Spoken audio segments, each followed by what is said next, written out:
Mr. Speaker, big city Liberals think that imposing a carbon tax on Canadians will just mean that more Canadians take their bikes to work. But in Saskatchewan, it's difficult to take your bike to work, especially when the weather is minus 30.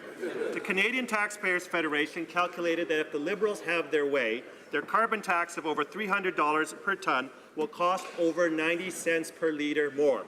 Wow. Mr. Speaker, why are the Liberals determined to make it impossible for Saskatchewan families to make ends meet? The Honourable Parliamentary Secretary to the Minister of Environment.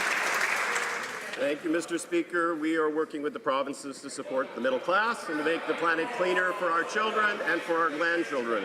Through the Pan-Canadian Framework on Climate Change and Clean Growth, we're encouraging cleaner ways to do business and foster innovation. This is how you grow the economy and create jobs for the future.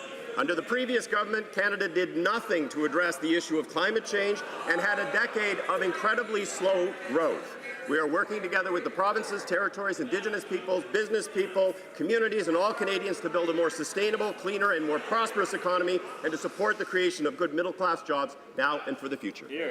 Honourable Member for Saskatoon University. Mr. Speaker, farmers, like all businesses under these Liberals, are facing higher taxes and more expenses. Their competitors in the United States and Australia will have a massive advantage because they won't be paying a carbon tax. The Prime Minister's promise of returning to farmers the carbon taxes to the provinces rings hollow because farmers, like all Canadians, need to pay for their goods to be moved by trains and trucks, whether it's grain or fertilizer.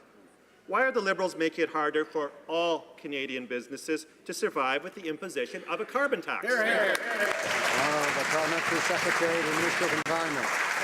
Thank you, Mr. Speaker. Addressing climate change is one of the critical issues of our time. It is something we must do for our children and for our grandchildren. This government is committed to creating a more innovative economy that reduces emissions while creating good middle-class jobs.